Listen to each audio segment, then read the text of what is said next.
अस्सलाम वालेकुम दोस्तों, उम्मीद है आप सब खैरियत से हैं। आज की इस वीडियो में मैंने डिस्कस करनी है दो चीज़ें आपसे। एक तो ZTBL ने जो एक बड़ा अच्छा मूव लिया है वो LACIP एक्ट 1973 की बहाली का है, और दूसरा एम्प्लॉइज़ के हक़ में जो बेहतरीन फ़ैसला किया गया है वो सैटरडे अलाउंस की जो है मंजूरी दे दी गई है। तो ये दो चीज़ें आज डिस्कस करनी है आपसे। उम्मीद है आप जो है इंटरव्यू की अच्छी से तैयारी कर रहे हैं, और आपको उम्मीद है कि आपके इंटरव्यूज़ कंडक्ट किए जाएंगे। जिनके अच्छे मार्क्स हैं और जिनके लो मार्क्स हैं वो भी उम्मीद रखें, क्योंकि जो मेरिट है ये डिसाइडेड नहीं होता, और हर कोई इसके बारे में एक आइडिया लगाता है, क्योंकि जो प्रोविंस वाइज सीटें या डिस्ट्रिक्ट वाइज जो सीटें हैं वो वैकेंट पोस्ट, उनके बारे में ZTBL कभी किसी किस्म की इंफॉर्मेशन किसी को नहीं देता। तो वो सीक्रेटली जो है वो रीजनल बेसिस पर और डिस्ट्रिक्ट लेवल पर जो वैकेंसीज होती हैं उनकी इंफॉर्मेशन वो अपने पास रखते हैं।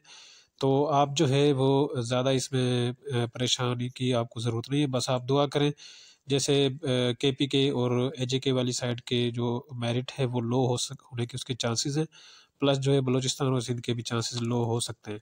पंजाब में थोड़ा मेरिट हाई इसलिए रहता है क्योंकि ये यहाँ पर पॉपुलेशन के हिसाब से ये बड़ा सूबा है, और यहाँ के जो मेरिट है वो कंपटीशन ज़्यादा होता है मेरिट वाइज। तो उम्मीद है कि जो मिनिमम अभी तक लोगों ने जो मार्क्स बताए हैं वो अपने मिनिमम जो है 55 मार्क्स वो तकरीबन जिसके होंगे वो उसका इंटरव्यू कंडक्ट हो सकता है। हर किसी ओवरऑल में बात कर रहा हूँ पूरे कंट्री के बेसिस पर। तो आप जो है फ़िलहाल इंटरव्यू पर फोकस करें, जिसका नाम आ जाएगा उसको इंटरव्यू में बड़ा इसका फ़ायदा होगा तैयारी का, और जिसका नाम खुदा न खास्ता नहीं भी आता वो नेक्स्ट जो है वो किसी रिटन टेस्ट में भी उसके, क्योंकि जो भी आप पढ़ते हैं वो कहीं ना कहीं आपको काम ज़रूर आता है। तो आप पॉजिटिव माइंड के साथ इंटरव्यू की तैयारी जारी रखें, और मेरिट बनेगा नहीं बनेगा ये आप छोड़ दें अल्लाह पर। तो बाज़ औक़ात उम्मीदों से जो है वो मेरिट कम रह जाता है, बाज़ औक़ात एक्सपेक्टेशन से मेरिट ज़्यादा भी हो जाता है। तो अभी जो है आप इंटरव्यू की तैयारी करें। इस वीडियो में मैंने डिस्कस करना है आपसे दो चीज़ों को। ये इंटरव्यू से पहले इसलिए भी डिस्कस कर रहा हूँ क्योंकि इंटरव्यू की तैयारी जिनको उम्मीद है कि उनके इंटरव्यू लाजमी होंगे वो इंटरव्यू की अच्छे से तैयारी करेंगे, क्योंकि ये जो दो चीज़ें मैं डिस्कस करने वाला हूँ ये ऑटोमेटिकली एम्प्लॉइज़ का जो मोरल है उसको बूस्ट अप कर देता है। तो ये जो मूव ZTBL ने लिया है, देखिए ZTBL जो है वो एक एग्रीकल्चर बेस्ड बैंक है, और ये जो फार्मिंग कम्युनिटी है उसको लोनिंग जो है ये करते हैं, उसको लोन देते हैं, कर्जे देते हैं, और उनकी जो ज़मीन है उनकी उसकी जो पासबुक होती है उसको मॉर्टगेज करके बैंक के नाम पर फिर वो कर्जा उनको दिया जाता है।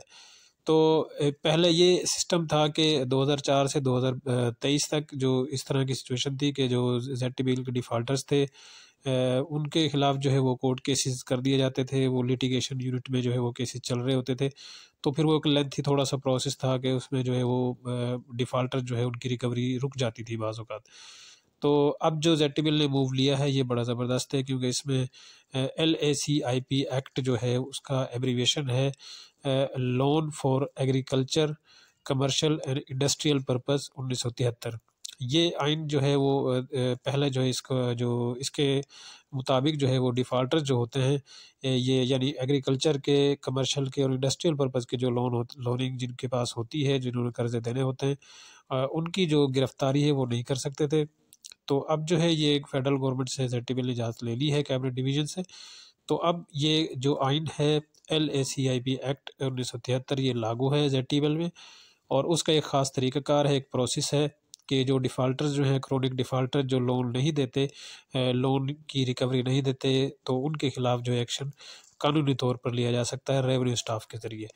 तो जो आप में से ऐसे तमाम लोग जो तैयारी कर रहे हैं और उनको जो है मोबाइल क्रेडिट ऑफिसर लगा दिया जाता है, तो ये आपके लिए बड़ी ज़बरदस्त एक न्यूज़ है कि LACIP एक्ट का बहाल होना आपके रिक्रूटमेंट से पहले ये आपके लिए फ़ायदेमंद हो सकता है, क्योंकि फील्ड में आपको किसी किस्म की परेशानी का सामना नहीं करना पड़ेगा, बल्कि इससे आपको बड़ा प्रोटोकॉल मिलेगा फील्ड में। तो आप इंटरव्यू पर फोकस रखें, और अल्लाह करे आपकी सिलेक्शन हो जाती है तो आप ये जो है MCO वाली पोस्ट ZTBL में इंजॉय कर सकते हैं।